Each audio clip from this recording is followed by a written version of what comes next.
¿Qué tal, amigas y amigos? Muchos de ustedes, con motivo del año de San José, me han pedido que les hable de la vida de San José y precisamente voy a dedicar este video a ello. Fíjense que empezamos con el nombre. El nombre de José lo vamos a encontrar por primera vez en el libro del Génesis y se va a referir a uno de los 12 hijos de Jacob. Recuerdan que Jacob tuvo dos esposas, Lea y Raquel, y de cada una de estas esposas también tuvo hijos con sus esclavas, ya que en aquel tiempo se pensaba que era muy importante la multiplicación de los clanes, de las tribus, para que no desaparecieran, y por eso Dios permitía este tipo de costumbres que después evidentemente ya no fue permitiendo. La primera esposa de Jacob se llamaba Lea, y ella fue la que le dio los primeros hijos. Sin embargo, Raquel, que era la esposa más amada de Jacob, le dio, antes de morir ella, dos hijos que fueron los que más quiso Jacob, José y el más pequeño, Benjamín. ¿Por qué? Porque Lea no podía tener hijos. Y solamente hasta que Dios le permitió, ya hacia el final de su vida, alumbrar, dar en luz, dar la luz a los nuevos pequeñitos, entonces cambió totalmente su historia. Fíjense que precisamente Raquel va a tener, y así nos lo dice el libro del Génesis, capítulo 30, versículo 21, al hijo número 11 que va a ser José. ¿Qué dice este capítulo, este versículo 30-21?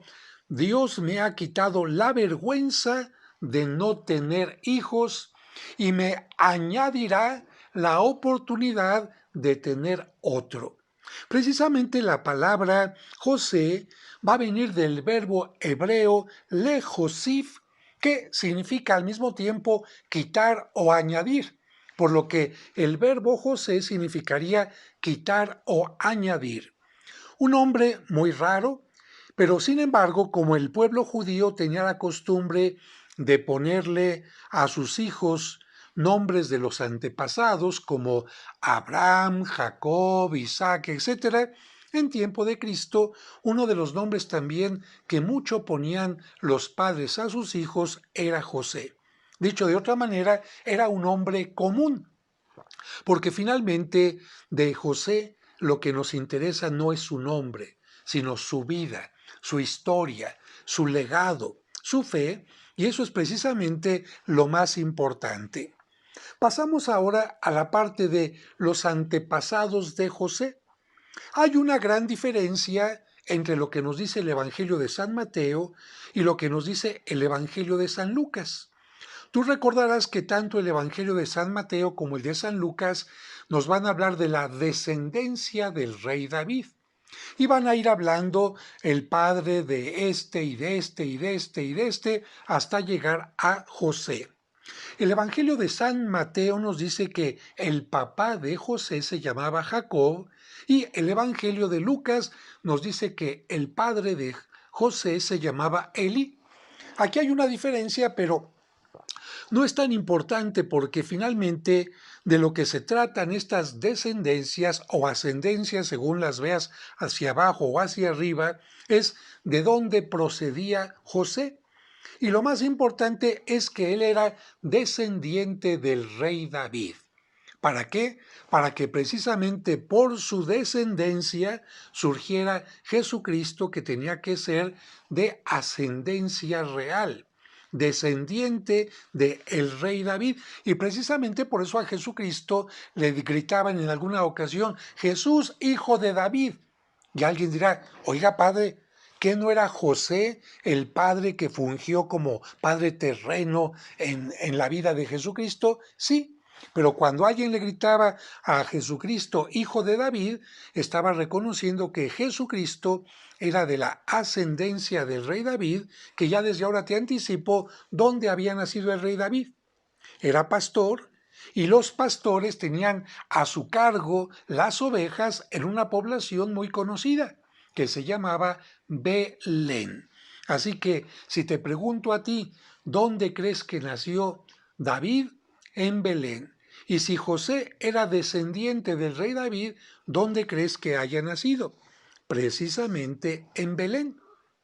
¿Cómo sabemos que José nació en Belén?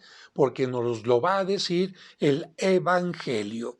Pasamos pues ahora a los evangelios que nos van a mencionar parte de la vida de José.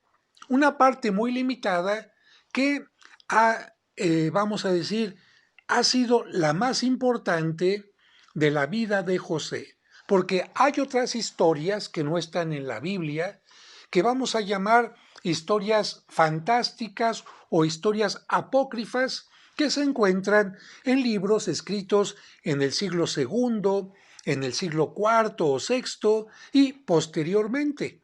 A estos libros les vamos a llamar los evangelios apócrifos, que sin embargo, fíjate bien, tuvieron mucha influencia en la gente, porque curiosamente durante un tiempo se pensaba que la Biblia no la podía leer cualquier gente. Era necesario que tuvieran alguien que les ayudara a interpretarla para que no cayeran en errores, en herejías, en problemas. Sin embargo, los libros apócrifos, por no estar dentro de la Biblia, por ser historias fantásticas y a veces como cuentos, la gente los podía leer sin ningún problema. De tal manera que estas historias de los libros apócrifos, mucha gente las conocía. No te voy a hablar de todo lo que nos dicen los evangelios apócrifos de José, sino lo más importante antes de hablar de los evangelios canónicos, que sí nos van a hablar de la verdad sobre San José. Libros apócrifos. Nos van a decir que la Virgen María desde que tenía 3 años fue llevada al templo y que ahí en el templo de Jerusalén va a permanecer hasta los 12 o 14 años cuando llegue el momento en que ella tenga ya que casarse porque va a tener su primera menstruación y ya no podía vivir en el templo porque esto mancharía el templo. A la Virgen María le van a preguntar si quiere casarse y ella va a decir, no, yo quiero dedicarme totalmente a Dios, quiero seguir virgen como hasta ahora lo he sido. El sumo sacerdote y sus acompañantes toman en cuenta esta petición y entonces dicen, vamos a buscar a 12 ancianos que no necesiten tener ya relaciones sexuales con una mujer para que respeten a María en su virginidad, respeten su decisión. Pero estos ancianos tienen que ser totalmente probados. De tal manera que aquí ya encontramos un punto importante en que los artistas, los pintores especialmente, se van a basar para representar a San José. Ancianos, fíjate, e incluso viudos para que no tengan ningún problema de tener una tentación con María. Así que a San José en los primeros siglos del cristianismo, y vamos a decir que hasta el Renacimiento, se le va a representar viejito, con barbas, muy canoso, con un cuerpo incluso bastante débil, a diferencia de María, una mujer joven, una mujer bella. ¿Qué nos dice los evangelios apócrifos? Que José era viudo, que tenía 4 hijos y que se dedicaba al oficio de carpintería. Te repito, estas son historias apócrifas. Que cuando llega al templo juntamente con los 12 ancianos, los sacerdotes van a decir, para elegir al que va a acompañar a esta virgen, vamos a hacer oración y cada uno de ustedes, de los 12 ancianos, van a traer su vara. La vara en aquel tiempo indicaba autoridad, cierta, digamos, seriedad, y tomaron las 12 varas e hicieron oración para que la vara que ellos eligieran, ¿verdad? A suerte, después de haber hecho oración, esa vara, la del que fuera dueño de esa vara, sería el encargado de llevar a María a su casa y darle seguridad, darle nombre para que no quedara soltera y pudiera vivir su virginidad. Te explico. Porque si una mujer quedaba soltera sin casarse, podía ser abusada por los demás, se le podía faltar al respeto y entonces no podía vivir en virginidad. En cambio, si un hombre anciano tomaba a esta joven, le daba su nombre, le daba su apoyo, todo el mundo tenía que respetar aquella unión, aunque el anciano no fuera padre de más hijos de una mujer, porque esta mujer se había dedicado a ser virgen, se había querido consagrar. Muy bien, en el momento en que hacen oración, de la vara de San José surge una flor de almendro o bien surge una paloma. Esto tiene que ver como un resabio, como una remembranza de lo que pasó en el libro del Génesis con Aarón, cuando Dios eligió a Aarón para que fuera el encargado de los sacerdotes, de todo lo que tiene que ver con el culto a Dios. De la vara de Aarón surgió una flor de almendro. En el caso de San José, de acuerdo a los evangelios apócrifos, surge una flor que significa su pureza, la elección que Dios hace de él, o una paloma también que de alguna manera indica la presencia del Espíritu Santo en este anciano. Precisamente por eso, por su pureza, por esta elección, a San José, en general en la pintura o en la escultura se le representa con una vara y que tiene una vara florecida, con una flor blanca de almendro o de azucena en referencia a la promesa. José se va a llevar a María a su casa, ya ha quedado delante de los sacerdotes que la va a respetar, que por lo tanto en María no va a haber ningún embarazo, y una vez que José ya la ha llevado a su casa para darle su nombre, su apoyo, él se va a trabajar. Pero mientras él está trabajando, aparece ya algo que nos menciona el Evangelio de San Lucas. El arcángel San Gabriel se le aparece a María y le dice: Dios te ha elegido para que seas la madre del Mesías. María se pregunta cómo. De alguna manera tiene cierto temor, pero el ángel le dice: no te preocupes, este hijo será hijo del Altísimo. Por lo tanto, tú te mantendrás virgen. Dios no quiere que rompas tu voto de virginidad. Muy bien, María lo acepta y en ese momento el Hijo de Dios empieza a encarnarse en su vientre. Y el vientre va a empezar poco a poco a abultarse. Pero cuando regresa José, después de haber estado fuera varios días de su casa, se entera que María está embarazada. ¿Qué le va a decir José a los ancianos, a los sacerdotes del templo? ¿Que él no cumplió su promesa? ¿Es lo que le va a decir? ¿O va a decirles que entonces que María, en su ausencia, tuvo relaciones con otro hombre y por lo tanto ambos casos son totalmente delicados? Sin embargo, hay una gran diferencia.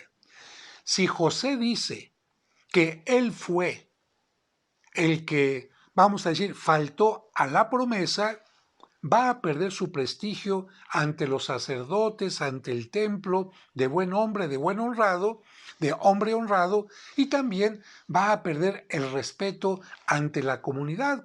¿Cómo es posible que haya faltado a una mujer que decidió consagrarse a Dios?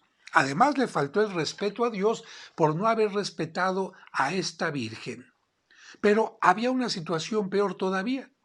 Si José va ante los sacerdotes y les dice: yo me he mantenido fiel, esta mujer es la que no cumplió su promesa y tuvo relaciones con otro hombre, ¿saben cuál era la consecuencia? Los sacerdotes iban con María, la acusaban de haber faltado a una promesa, de haber faltado a su esposo, de haber faltado al matrimonio, de haber cometido un acto gravísimo de adulterio. ¿Y qué creen que les pasaba a las mujeres adúlteras? ¿Se acuerdan lo que dice el Evangelio de a una mujer que descubrieron en flagrante adulterio? Efectivamente, se sacaba del pueblo y se le mataba a pedradas. Ese era el futuro de María si San José decía: este hijo no es mío. De tal manera que José podía haberse llenado de orgullo, de decir, yo soy hombre, no permito que se me falte al respeto, yo prometí cuidar a esta mujer, lo juré ante Dios y esta mujer me faltó al respeto, fue infiel ante el marido y ante Dios y ante los sacerdotes, merece ser lapidada. De acuerdo a la ley judía, José hubiera actuado totalmente bien. Sin embargo, y aquí vemos ya la grandeza de José, no necesitamos muchas palabras, mucho texto, muchas cosas escritas de San José para entender simplemente con esto que les comento ahora, que José tenía un gran corazón, que José tenía un gran respeto a la mujer, que José tenía un gran respeto a la vida de un pequeño niño que estaba en el vientre de su madre y que no sería capaz de permitir que se asesinara a una mujer, aun cuando hubiera sido adúltera, y mucho menos a un bebé que estaba en el vientre de aquella mujer, porque el asesinato sería doble. Asesinaban a la madre, pero también asesinaban al supuesto fruto del pecado. Dos vidas que José pudo haber pedido que se quitaran y bajo la justicia divina, bajo la verdad, etc. Y sin embargo, José no tuvo esta decisión. José en todo caso dijo, me voy a echar la culpa yo, voy a decir que yo fui el canalla y para evitar conflictos con María y con los sacerdotes, me voy a ir del pueblo, voy a tener que renunciar a mis hermanos judíos, voy a tener que renunciar a mi población, voy a tener que renunciar el poder asistir al templo y muchas cosas más porque si me voy de este lugar es para vivir no sé cómo. Sin embargo, José prefiere esto. José prefiere esto, irse a otro lugar, pero que a María no le pase nada. Bien, hasta aquí nosotros estamos hablando de los apócrifos, pero empezamos ya ahora con los evangelios canónicos. Precisamente nos dice el Evangelio de San Mateo, capítulo 1, versículos del 18 al 25, que cuando José se entera que María está encinta, decide abandonarla y de alguna manera repudiarla en secreto, que nadie se entere. Si María hizo algo, José dice, tú sabrás lo que hiciste, yo no le digo a nadie absolutamente ni repudio, ni que ha sido una mujer que actuó en una forma equivocada. Y cuando está en eso, José se queda dormido. Que a propósito, hay algunas imágenes de San José dormido, precisamente el sueño de San José, en las pinturas. Pero cuando José está dormido, oye una voz de un ángel que le dice, no desprecies a María, porque el hijo que lleva en su vientre es hijo del Altísimo. Sin embargo, quiero aclarar, no se dice, como en el caso de María, que un ángel se le aparece. No. No se dice como en el caso de los pastores que están velando en la noche de Navidad, que un ángel se les aparece. No. Se dice, José tuvo un sueño. Y yo te pregunto a ti, ¿quién te dice a ti que un sueño es algo verdadero? Los sueños, sueños son. Pueden ser algo verdadero, pueden ser un deseo, pueden ser una alucinación, pueden ser producto de la imaginación, lo que tú quieras. Pero un sueño no es algo real. Y sin embargo, José cuando despierta, por ser un hombre de fe, y por entender que a veces Dios nos puede hablar de distintas maneras, en un acontecimiento, en otro, en un accidente, en una calamidad, etc., José entiende que Dios le está hablando. Pero Dios le podía hablar también en lo que le decía la ley judía. Haz que se castigue a María.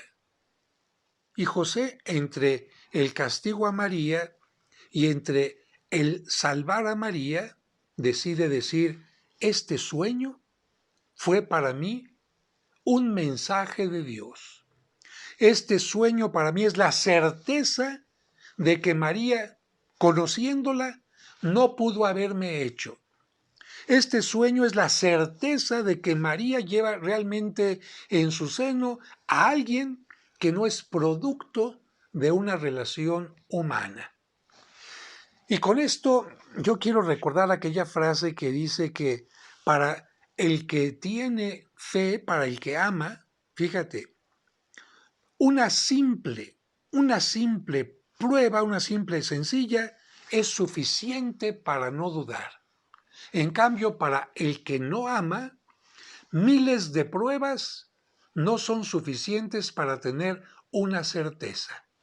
Para José, María, en su forma de ser, su estancia en el templo, su manera de orar, seguramente tantas cosas que no nos dice la Sagrada Escritura que emanaba la Virgen María, para José fueron la prueba de que esa mujer no había cometido ningún pecado. Ya desde aquí, San José tiene mucho que enseñarnos, porque nosotros generalmente buscamos pruebas para condenar, pruebas para calumniar, pruebas para desdeñar, pruebas para denigrar al otro. Y San José nos dice, no, yo miré con la misma mirada con la que Dios nos ve. Y si María hubiera sido una pecadora, seguramente José la hubiera visto con misericordia, como al principio quiso hacerlo.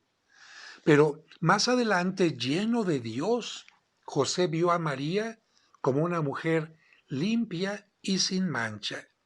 Y esta enseñanza sería la segunda. José nos enseña a ver a María, la limpia, sin mancha, la inmaculada, de esa manera y defender también, por supuesto, su virginidad. Después nos va a hablar el Evangelio de un pasaje. Evidentemente José acepta a María, la lleva en su casa, la tiene en su casa, pero nos va a hablar el Evangelio de algo en donde no se menciona a José, pero los pintores sí lo hacen presente en ese momento. Claro, no todos, pero la mayoría. ¿A qué pasaje me refiero? Lucas capítulo 1, versículo 39. Cuando María ha recibido el anuncio de que ella va a ser la madre de el Mesías, también escucha el mensaje de que su prima Isabel va a ser la madre de un bebé, de un niño. María no sabe que este niño va a ser Juan el Bautista, el que le va a preparar el camino a su hijo, al Mesías. Pero María lo que sí sabe es que su prima es ya mayor de edad, que junto a su prima vive su esposo Zacarías, que también es mayor de edad, que nunca han tenido hijos, por lo tanto no tienen experiencia de un alumbramiento y por lo menos necesitan compañía. Y la compañía de una persona no anciana, sino de una persona joven. Y María, después de escuchar esto, toma todas las previsiones, las precauciones para hacer un viaje largo, porque son 150 kilómetros desde Nazaret hasta Ain Karem, en las cercanías de Jerusalén, en las montañas de Judea. ¿Y en qué tenía que viajar María? Pues en burro. ¿Por qué? Pues porque era el único animal que mucha gente tenía para poder viajar. Los camellos y los dromedarios eran para gente que tenía dinero. No se podía comprar un camello, un dromedario, si no se tenía dinero. Así que parte del viaje a pie y parte del viaje en burro. Ciertamente María empezaba su embarazo apenas, Isabel ya llevaba 6 meses, pero de cualquier manera María tiene que viajar. María viajaría sola. Viajar una mujer sola es muy complicado. Por otra parte, María ya estaba comprometida con José. ¿Tú qué crees? ¿Que José acompañó a María o no? Te repito, la Sagrada Escritura no nos lo dice. Sin embargo, el sentido común nos dice que María habría sido acompañada por José, que ya la habría aceptado como su esposa. Así que por esta razón, en los cuadros de la visitación de la Virgen María a su prima Isabel, se suele presentar a San José que la acompaña. Y al cumplirse los 3 meses que le faltaban de nacimiento a San Juan Bautista, José y María regresan a Nazaret, donde piensan que va a nacer su hijo. Sin embargo, viene aquí la información que nos clarifica que José no era originario de Nazaret, en Galilea, sino que José era originario de Belén, en Judea. ¿Te acuerdas lo que decían las profecías? El Hijo de Dios, el Mesías, tendría que nacer ¿dónde? En Judea. El Hijo de Dios tenía que ser judío, no galileo, no nazareno. Nazaret está en Galilea. Y el Hijo de Dios no tenía que ser galileo, sino judío, para que pudiera ser rey de los judíos, de la descendencia del rey David, pero no solamente eso, sino rey de los judíos. Y qué mejor que naciera ¿dónde? En Belén, donde nació el rey David. ¿Cómo sabemos que José era de Belén? Porque nos va a decir el Evangelio de San Lucas, precisamente capítulo 2, que cuando subió al poder el César llamado Augusto, que le dio nombre a al mes de agosto, el sucesor de Julio César, bueno, cuando este emperador subió al trono, se interesaba mucho de que las arcas, todo el dinero que se cobraba de impuesto, de tributo a los lugares conquistados, le llegara completo. ¿Y cómo sé, como César, que el dinero que me está llegando a las arcas está llegando completo? Pues necesito saber cuántos súbditos hombres tengo, porque cada súbdito hombre adulto tiene que pagar una cantidad. Si yo no sé cuántos súbditos hombres tengo, no tengo referencia de cuánto tengo que recibir. Por lo tanto, yo, César Augusto, emperador de Roma, ordeno que se haga un censo, un conteo, un empadronamiento de todos los hombres que están bajo mi dominio. ¿Y cómo va a ser este conteo? Para que sea más fácil, todas las personas, hombres, van a tener que viajar al lugar de su nacimiento y allí van a ser registrados. ¿Qué nos dice el Evangelio de San Lucas? Que José, que era originario de Belén, tuvo que viajar desde Nazaret, no iba a dejar sola a María, tuvo que viajar con su esposa María desde Nazaret hasta Belén, 150 kilómetros. Los semejantes a Ain Karem, porque Ain Karem y Belén están a unos cuantos kilómetros de Jerusalén. Vamos a decir, Belén está a unos 8 kilómetros de Jerusalén. Y precisamente por estar tan cerca de Jerusalén, ahí en este lugar se criaban todos los corderos que tenían que ser sacrificados en el templo de Jerusalén, porque recordarán ustedes que era costumbre que por lo menos en la Pascua y en otras fiestas judías se le sacrificara un cordero a Dios. Y si todos los judíos por familia tenían que sacrificar un cordero, ¿cuántas familias eran? Miles. ¿Dónde iban a criar a todos esos corderos? En una población. ¿Dónde? Que estuviera cerca de Jerusalén para que cuando fuera necesario los corderos se llevaran a Jerusalén y estuvieran listos. Y por lo tanto, la gente que había crecido, que había nacido en Belén, generalmente tenían algo que ver con el pastoreo y algún otro oficio además. De tal manera que por esta razón el rey David, que vivía en Belén, muy cerca de Jerusalén, era pastor, porque él cuidaba corderos que se tenían que sacrificar en Egipto. Y curiosamente, ahí en Belén, que en hebreo significa la casa del pan, o en árabe significa la casa de la carne, nació Jesucristo, que va a ser cordero, que va a ser pan y que va a ser carne que alimenta a la humanidad en el sacramento de la Eucaristía. Pero no me desvío más, porque yo puedo hablar de muchos temas, pero no me quiero desviar.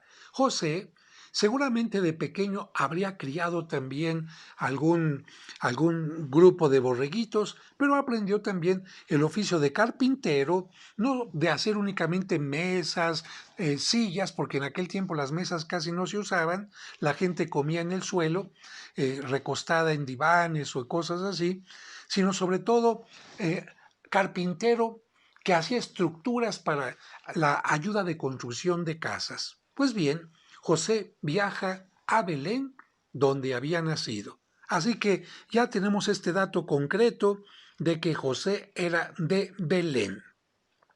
Ahora, vamos al siguiente punto que no nos menciona el Evangelio. ¿Qué te imaginas tú que llega José a Belén y como hubo un gran movimiento de gente que tuvo que moverse por el censo, Belén, que era una población pequeña, no tenía lugares en las casas, en las posadas, pero había otra oportunidad.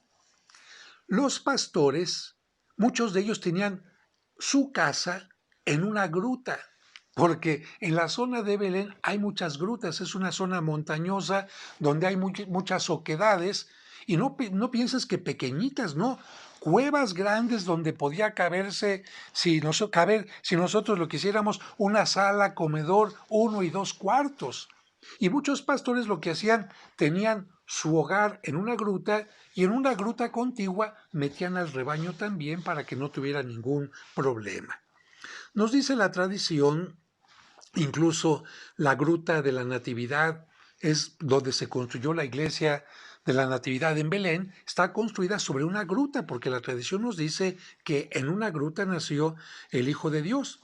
José no encontró con María una casa donde pudiera nacer el Hijo de Dios y entonces encontró una gruta sencilla donde seguramente había animales.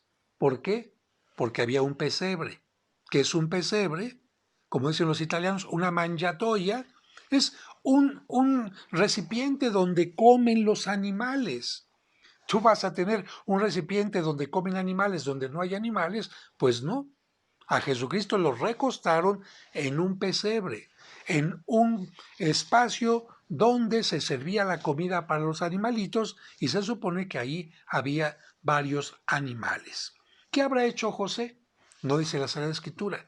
Pero si tú fueras el esposo de una mujer que está a punto de dar a luz, María, no hay cama, pero lo mínimo que te puedo ofrecer es limpio este lugar, ¿verdad? Acomodo a los animales en algún lugar, pongo una cerca para que los animales no estén tan cerca. Y a lo mejor pongo ahí paja para que no tengas una cama, pero esta paja, este heno que te sirva como cama, que esté un poquito mullido. Y si a lo mejor hay un borreguito ahí, lo pongo encima para que te caliente un poquito el lugar donde vas a dar a luz. Eso habrá hecho José como un esposo amoroso. No podía hacer más. No tenía dinero. No tenía el poder para conseguir un lugar maravilloso, pero sí tenía el poder para convertir un lugar simple y sencillo en un lugar maravilloso y además tomar de la mano a María y decirle, María, no estás sola, aquí estoy contigo. María, vamos a rezar salmos, porque José, y esto lo vamos a ver más adelante, bien que sabía rezar salmos. ¿Y qué mejor ayuda puede tener una mujer que está dando a luz que el apoyo de su pareja, que una mano que la apoye, que la oración, que un lugar tranquilo donde poder dar a luz, discretamente, sin nadie más que invadiera su privacidad? Bueno, ¿te vas dando cuenta de la grandeza de José? no era un hombre dejado, ni modo María, pues no nos quedó de otra. La mala suerte está con nosotros, ¿qué le vamos a hacer? ¿Me pongo a llorar? No, un hombre que hizo lo necesario para el alumbramiento en una forma digna. Después nos va a decir el Evangelio, capítulo 2, versículos de 21 a 38, que José va a cumplir con un rito que es obligatorio todavía hasta el día de hoy para los judíos. Cuando Dios quiso hacer una alianza con Abraham, le dijo a Abraham, para que esta alianza no se les olvide, la van a llevar grabada en su cuerpo. Y concretamente para que sepan también que esta alianza es algo que da vida y que Dios es quien da vida y bendice a los hijos y a la prole, la van a llevar grabada en la parte íntima masculina que sirve precisamente para dar la vida. De tal manera que la circuncisión es algo que marca al recién nacido como parte del pueblo.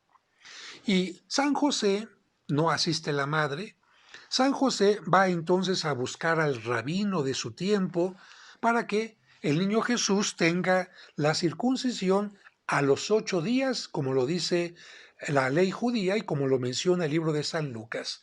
Así que la primera sangre que derrama Cristo va a ser en compañía de José. Fíjate qué hermoso. Cuando llora el niño por la circuncisión, porque evidentemente tiene que ser dolorosa, ¿quién estaba ahí para calmarlo? ¿Quién estaba ahí para arrullarlo? ¿Quién estaba para decirle, no estás solo, mi hijo? Y estoy seguro que así como en la circuncisión, cuando el niño fue creciendo y se caía, tenía algún momento de tristeza, tenía quizás algo que le había hecho daño al estómago, sintió quizás un poco de miedo por algo, San José, como el padre lo hace generalmente para dar seguridad, fortaleza al hijo, José estaba ahí. Jesús, aquí estoy contigo. Jesús, aquí estoy contigo como lo dice mi nombre, para añadir confianza, para añadir lo necesario en esta casa, para añadir la fe, para añadir todo lo que Dios ha puesto en mis manos, o bien para quitar el miedo, para quitar la incertidumbre, para quitar en la manera de lo posible el dolor. Qué hermoso, a mí me gusta mucho esta imagen de José, que evidentemente no era la de un ancianito como lo pintan los pintores, no, un hombre fuerte, seguro, que cargaba a Jesucristo y lo levantaba con tanto cariño. Es José el que lo lleva a la circuncisión, y más adelante también lo menciona el capítulo 2, versículos del 21 al 38, va a acompañar a María, porque José es padre y es esposo, a la presentación en el templo. Recordarán ustedes que dice el libro de Levítico que cuando una mujer daba a luz quedaba impura por haber derramado sangre y tenía que esperar 40 días si había dado a luz a un hijo y 80 días si había dado a luz a una hija. Sí, lamentablemente eran un poquito, vamos a decir, discriminadores. Se consideraba que un hijo no era tan grande la necesidad de purificarse, pero en cambio, si había sido una niña la que había nacido, había que purificarse durante 80 días. La mujer tenía que llegar al templo de Jerusalén con 2 animalitos, uno al que se le quitaba la vida y con la sangre de este se rociaba a una palomita para que fuera liberada, y de esta manera María quedaba purificada y el niño también. Se estaba diciendo, el niño de alguna manera quedaba purificado por la sangre de la palomita. Esto nos va a anunciar que Cristo con su sangre va a purificarnos también a nosotros, pero eso más adelante y no me desvío. José le va a decir a María, bueno, pues vamos a llevar los animalitos, vamos a presentarnos, pero cuando llegan al templo, un anciano reconoce en ese niño al Mesías y le va a decir a María que ella va a sobrevivir al momento en que Jesucristo sea crucificado. Y sin palabras, nosotros lo entendemos, le va a decir a José, o mejor dicho, no le va a decir ni siquiera, pero nosotros lo sacamos como conclusión que él va a morir antes de la pasión de Cristo. ¿Por qué? Porque este anciano llamado Simeón va a decir, este niño es la luz de las naciones, viene para gloria de Israel, etc. Y le dice a María, y a ti una espada te atravesará el alma. ¿A qué se refiere? Que María, cuando vea que a Cristo en la cruz le están atravesando el costado, María como madre sentirá que están traspasando el costado de Cristo. En cambio, no le dice a José, o no dice, a ti María y José, una espada les traspasará el alma, ¿no? Por esta razón entendemos que José no estaría presente en el momento del Calvario. Y claro, lo entendemos también porque no se nos dice que María estaba recostada, bueno, recostando la cabeza sobre José, o que José la estaba abrazando, o que se sentía fuerte ante José. Nos dice el Evangelio que María estaba junto a Juan.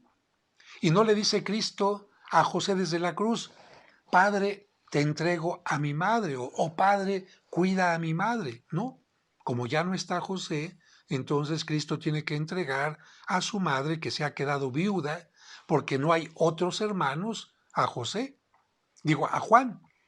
Si José hubiera tenido otros hijos, y si María hubiera tenido otros hijos, seguramente Cristo le hubiera dicho entonces a la Virgen María, Madre, te entrego con mis otros medios hermanos o hermanos, ¿no?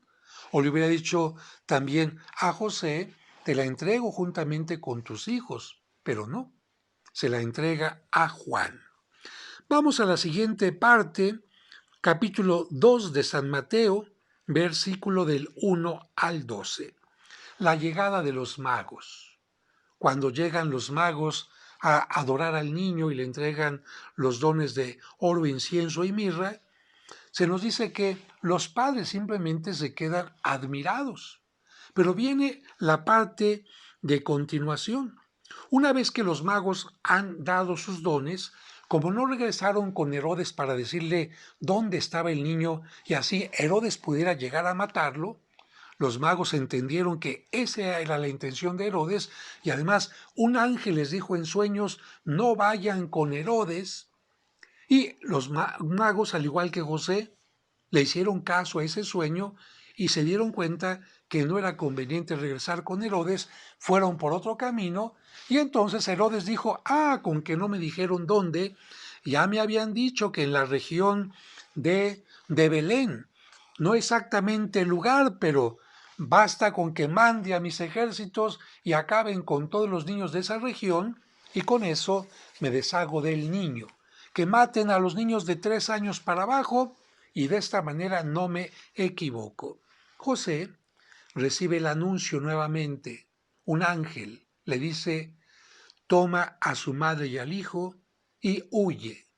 Y José, evidentemente, toma en cuenta este anuncio que deberíamos nosotros de tomar en cuenta cuando vemos un peligro. Porque cuando vemos un peligro, a veces lo que decimos, Dios mío, cuídame, Dios mío, protégeme. Y Dios nos diría, ¿y tú qué estás haciendo? Aléjate, busca algo de qué manera enfrentar el peligro. Si puedes, y si no puedes, huye. Bueno, José no tenía armas para enfrentar al rey Herodes, no tenía armas para enfrentar a los soldados. ¿Qué es lo que sí puede hacer? Entonces, huir. ¿Y qué hace José? Huye a Egipto. Fíjense, son kilómetros, son muchísimos kilómetros pasar por el desierto para llegar a Egipto y ser un desconocido, ser alguien que no tiene ninguna relación digamos, de información, soy un carpintero honesto, etc. Sabe que tendrá que llegar a Egipto y empezar desde cero. Y sabe, sin embargo, que cuenta con la compañía de Dios, pero que también tiene la responsabilidad de velar por la madre y la del hijo. Y sin embargo encontramos a José, un hombre valiente. Bueno, el Evangelio no nos dice la palabra valiente de José, pero los hechos nos lo dicen. ¿Tú serías capaz de dejar tu hogar de Nazaret, donde ya tienes amigos, conocidos, el alimento seguro, etcétera, para irte a vivir a un lugar totalmente desconocido, como bracero, vamos a utilizar esta palabra? No es nada fácil. Y allá José tuvo que trabajar seguramente con María también de sirvientes. ¿Tú crees que los ángeles bajaban y les ofrecían todo? José, María, no se preocupen, aquí está el alimento del niño, aquí está la ropa, aquí está el hogar. No, las pinturas los presentan muy bonitos a los ángeles sirviendo a la Sagrada Familia, pero entonces, si hubiera sido así, José y María hubieran sido unos inútiles. José y María hubieran sido santos simplemente por no hacer nada. No. San José fue un hombre trabajador, luchón y defendiendo siempre a María, a su esposa y al hijo. 3 años más o menos en que murió Herodes para que José pudiera regresar. Se dice fácil, más de 1000 días. Más de 1000 días en un país extranjero. Qué difícil, sin poder ir al templo de Jerusalén, a las fiestas judías, a la Pascua, a la fiesta de los tabernáculos, a la fiesta de esto y de aquello más. Pero José sabía que más importante para él en ese momento era el culto en su hogar, alabar a Dios a través de su esposa, a través de su hijo y por supuesto a través de lo que él sabía perfectamente bien, que eran los salmos y otras partes de la Biblia, y respetar el Shabbat, respetar el día sagrado, el sábado, para los judíos. Bien, van a regresar a Nazaret, nos va a decir la Sagrada Escritura, Evangelio de San Mateo, capítulo 2, versículo 23, que el niño va creciendo en la edad, fe, gracia, sabiduría. Y nada más por así, por crecer, porque pasa el tiempo, no. Ahí volvemos a encontrar a María, que es la encargada de la casa, del alimento, de la limpieza, de vestir al niño Jesús. Pero ¿quién es el que lleva el dinero para vestir? ¿Quién es el que lleva el dinero para alimentar? ¿Quién es el que lleva dinero para los medicamentos? ¿Quién es el que lleva todo aquello? José. Pero algo muy importante, cuando la gente viaja conmigo a Jerusalén, yo les digo, vamos al Muro de los Lamentos, vamos ahora que es sábado, a ver cómo salen los papás judíos a la oración. Vamos a ver qué es lo que sucede. Y la gente se queda admirada porque salen los hijos acompañados de su padre. Es el padre el que lleva a los hijos a la sinagoga. Es el padre el que lleva a los hijos al Muro de los Lamentos. Es el padre que les ha enseñado desde su más tierna edad a abrir la Torá, ¿verdad? A decir los salmos, a cantar los salmos, a mover el cuerpo mientras está alabando a Dios, a bendecir el Shabbat, a bendecir a la madre, a bendecir la familia. No es la madre, como en nuestro caso en México y en algunos lugares de América Latina, la que da la fe. Es el padre el que transmite la fe, el que transmite la teología que todo niño judío debe de tener. Así que si Jesús empezó a alabar a Dios desde pequeño, fue por José. Si Jesús aprendió a rezar desde pequeño, fue por José. Si Jesús aprendió desde pequeño a ir a la sinagoga y a darle el valor del respeto a la Torá, fue José. Bueno, esto no nos lo dice la Sagrada Escritura, pero nos lo dice la tradición judía. El papel de un padre hacia los hijos, pero además el padre es el que hace que la familia tenga honor y respeto. Por eso en aquellos lugares donde ha muerto el padre y la mujer ha quedado viuda, uy, a la viuda y a los huérfanos se les podía tratar de lo peor, porque faltaba el hombre. la cabeza, la guía, la fortaleza de la familia. Y todo eso, por supuesto, todo eso era nuestro querido José, que a veces lo ninguneamos. El Padre de Jesucristo, el que le enseñó toda la vida y la parte religiosa durante su infancia. Nos habla, y será el último momento en que nos hable la Sagrada Escritura de José, capítulo 2, versículo de 41 al 51. Como todos los judíos, José, la Virgen María y el niño tenían que viajar a Jerusalén para las fiestas más importantes, especialmente la fiesta de la Pascua y la fiesta de los 50 días y otras fiestas más. Bueno, en esta ocasión se nos dice que el niño Jesús ya cumplió 12 años. Y te explico esto. Para un niño judío que cumple 12, en algunos lugares 13 años, es el tiempo en que ese niño ya ha sido educado por su padre para poder leer la Sagrada Escritura. Fíjate, para leer la Sagrada Escritura con respeto e interpretarla, por lo menos algún pequeño fragmento. Todavía hasta nuestros días, en la comunidad judía, cuando un niño cumple 12 años, o 13 en algunos lugares, y lo llevan a la sinagoga o al Muro de los Lamentos a celebrar esta fiesta, va acompañado de tambores, de familiares que echan dulces durante la celebración, y el niño toma la Sagrada Escritura, la lee, y es una fiesta increíble. Bueno, seguramente que María y José sabían que el niño Jesús ya estaba listo para ser parte de la comunidad judía. Dicho de otra manera, a esta edad el niño ya se considera no niño, sino adulto, parte de la comunidad judía.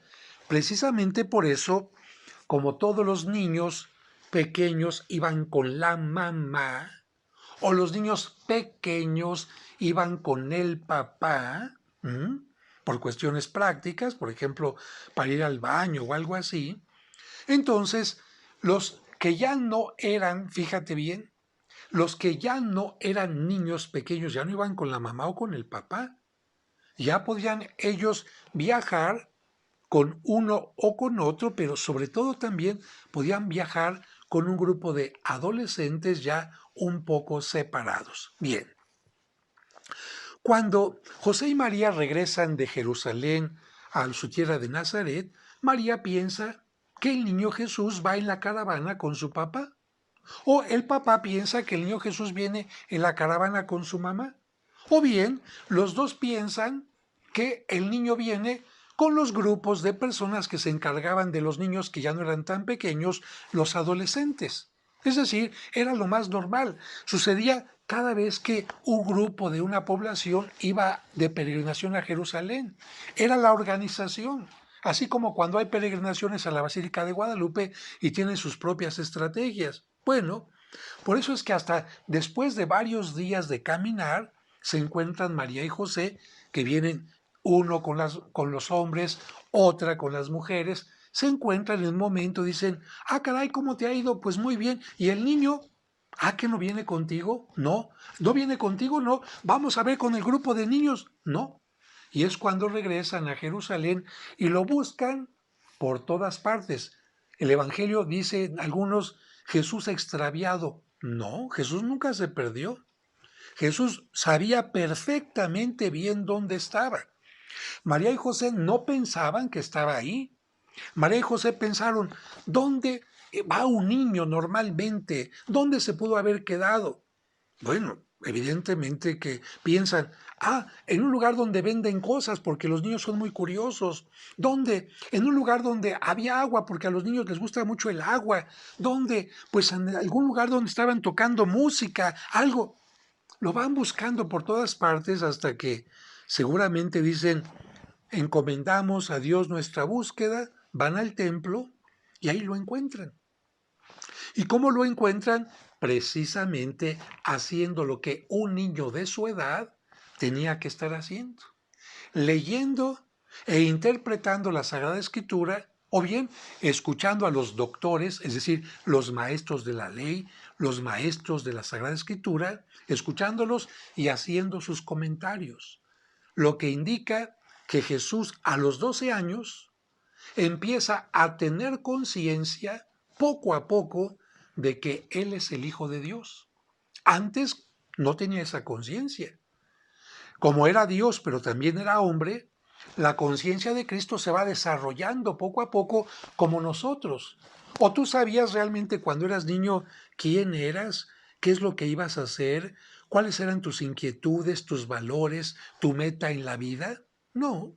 Si hay algunos que han llegado a los 30 y todavía no saben ni siquiera quiénes son y qué quieren, imagínate, Jesucristo a esta edad simbólicamente tan importante es cuando empieza a decir mi Padre.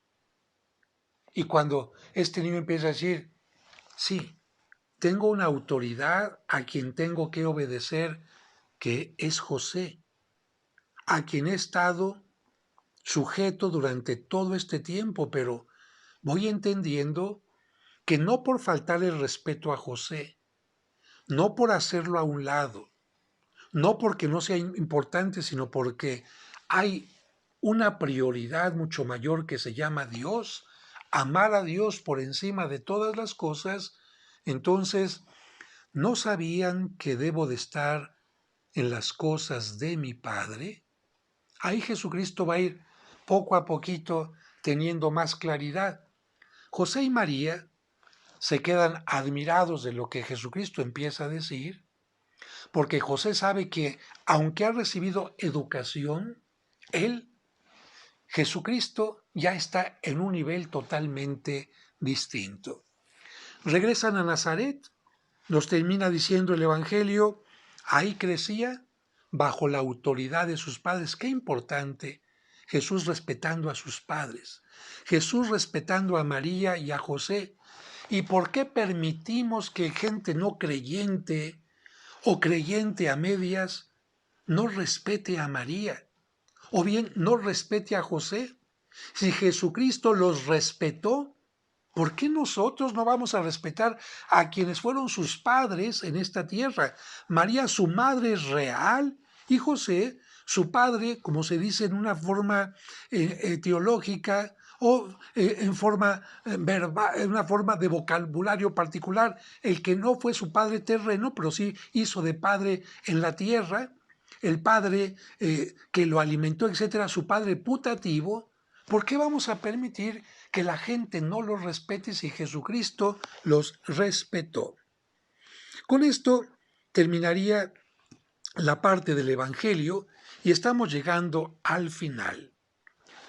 Nos dice la tradición que José muere antes de que Cristo cumpla la mayoría de edad, pero para entonces Dios ha previsto que Jesucristo ya conoce lo necesario de la fe, además de lo que Él, por ser Hijo de Dios, irá sacando de su propia divinidad, pero Jesús también ya aprendió un oficio.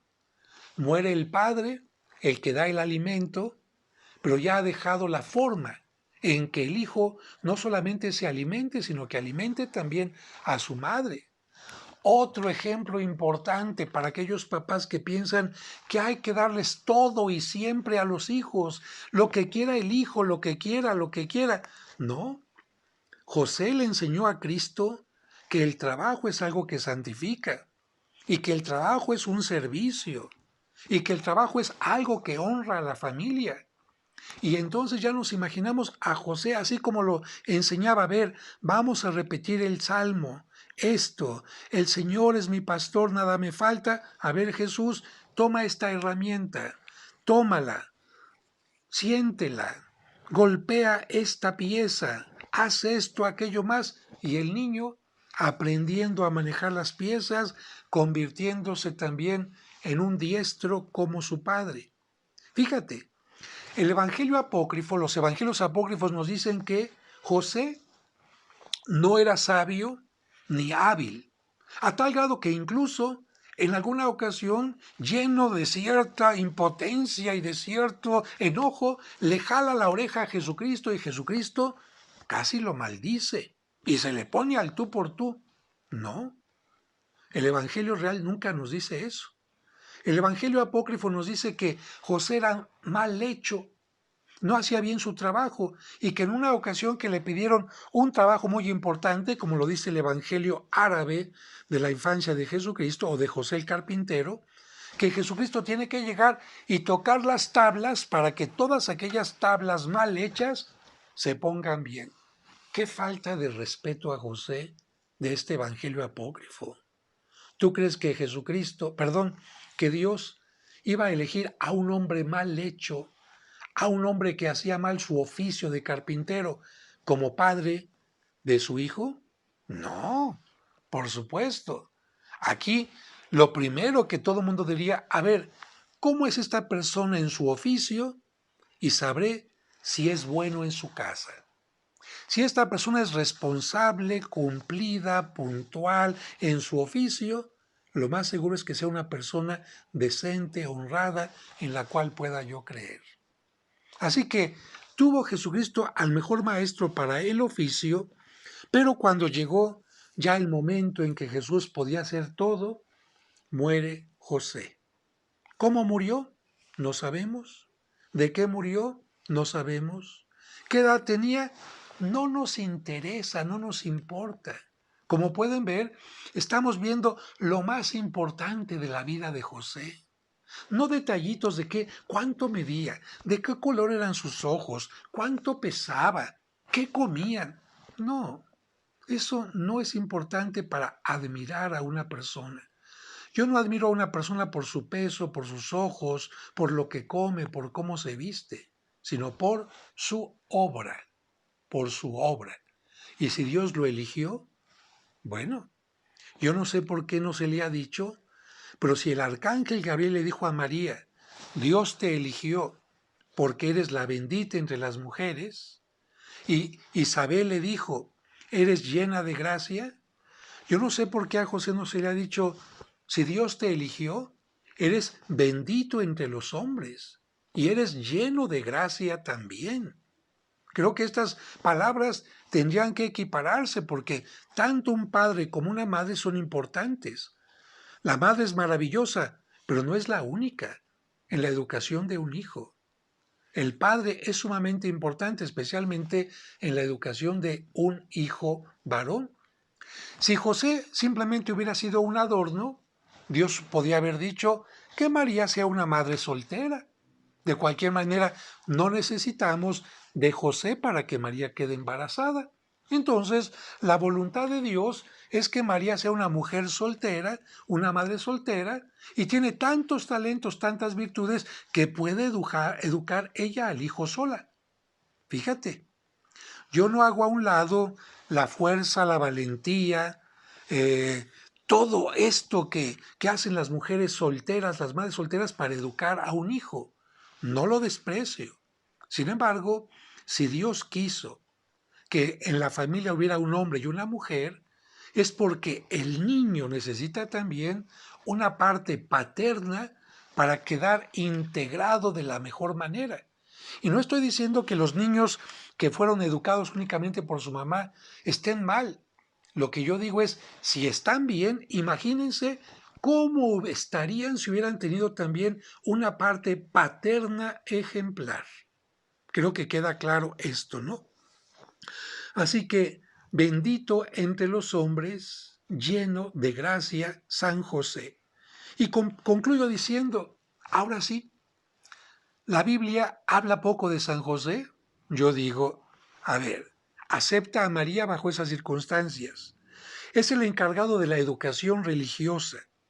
Es el proveedor de la casa, el que enseña un oficio, el que protege a María y al niño, especialmente en las adversidades, el que le da la imagen paterna a Cristo, de tal manera que Cristo cuando le preguntan, queremos saber cómo es Dios, porque algunos le dicen Yahvé, Elohim, Adonai, y Cristo dice, qué importante es la figura de un papá.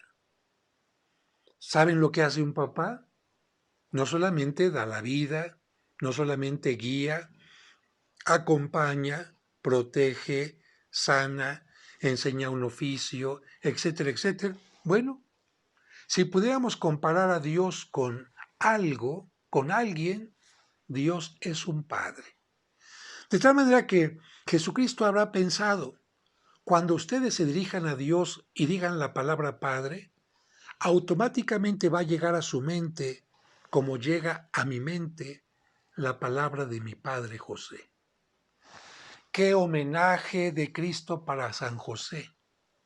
Qué homenaje de Cristo para todos los papás cuando les dijo, si piensan en Dios, piensen en un padre. ¡Qué maravilla! ¡Qué maravilla! Con eso Jesucristo está alabando a Dios y a su Padre de una manera increíble. ¿Por qué a San José se le considera patrono de la buena muerte? Porque cuando murió José, ¿quién creen que estaba a su lado? Su esposa, María. ¿Y quién más? Jesús, su hijo. ¿Se imaginan que cuando yo tuviera mi muerte contara con la presencia de María y de Jesús?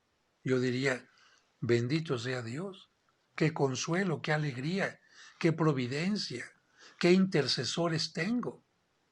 Por esta razón a San José se le dice, José, intercede para que en el momento de mi muerte esté María y también esté Jesús. Y no solamente ellos, José, también te pido que estés junto a mí para que intercedas por mí ante Dios. Y quiero concluir esta reflexión con este cuento dedicado a José, que espero que ustedes al escucharlo se imaginen al niño Jesús con sus ojitos abiertos entrando al taller de su padre. De hecho, el cuento se llama El taller. Con los ojos curiosos propios de un niño, el niño Jesús entró por primera vez al taller de su padre. No estaba José, pero el Hijo de Dios admiró su taller, porque sabía que de ahí surgían los bienes con los que su padre terreno lo vestía y alimentaba. En silencio descubrió el orden de aquel sitio. Ahí, ahí aprendió la importancia del orden en el trabajo.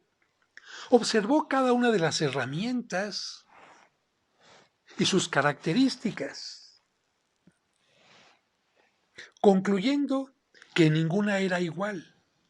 Así, aprendió que en la vida, como las herramientas, cada oportunidad, cada momento y cada persona es distinta, única e irrepetible. Se acercó a la madera y observó sus vetas. Acariciándola con la mano, distinguió las partes burdas y comprendió lo importante que es lijar las astillas y asperezas. Ahí aprendió que como en la madera, cualquier situación, problema o relación difícil se puede limar y mejorar con cuidado y tesón. Caminando por el taller paterno, descubrió los muebles fabricados por José. Estaban formados por tantas piezas distintas, pequeñas o grandes, pero todas las piezas importantes. Ahí descubrió la importancia de la unión y la organización, aprendiendo que no se puede excluir a nadie por humilde que sea. Mientras admiraba todo con atención, entró su padre. El pequeño observó que el trabajo de la jornada había coronado la frente de José con perlas de sudor. Entonces el carpintero le preguntó a su distinguido visitante, ¿te gusta mi taller? El niño, con una sonrisa y el movimiento de la cabeza, asintió. Luego el papá comentó, es muy pequeño en tamaño, pero yo lo hago grande con mi trabajo y mi servicio. Aquí las cosas siempre se hacen bien porque se hacen con amor. Soy feliz porque con el trabajo puedo alimentar y sostener a mi familia. Y además, la madera es tan noble que soluciona muchos problemas. El Hijo de Dios guardó en su corazón aquellas palabras y corrió a los brazos de José, que lo recibió con un fuerte abrazo. Jesús nunca olvidó aquel día en el taller, aquellos brazos fuertes y el aroma de la noble madera. Pasaron muchos años. José murió, pero Jesús nunca lo olvidó.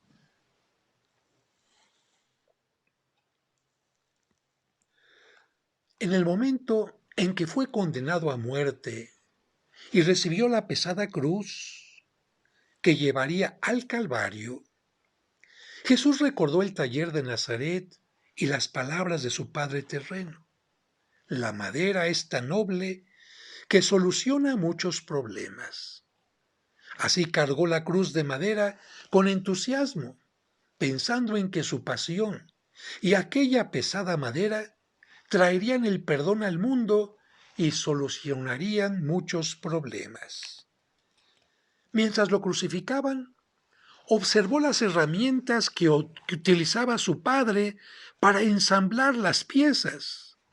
Entonces agradeció al humilde martillo y a los clavos que lo unieran a la cruz, porque así él también sería un instrumento que uniría el cielo con la tierra. Poco antes de morir, el aroma a madera de la cruz lo hizo sentirse en el taller paterno, de tal forma que, cuando sus fuerzas desfallecían, sintió que José lo sostenía con sus fuertes brazos.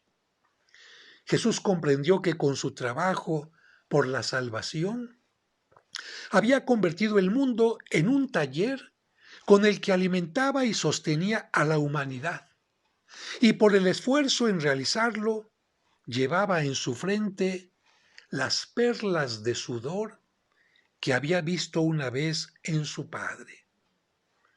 En sus últimos momentos, Jesús recordó al Padre terreno, amoroso, y con ese recuerdo entregó su espíritu al Padre eterno.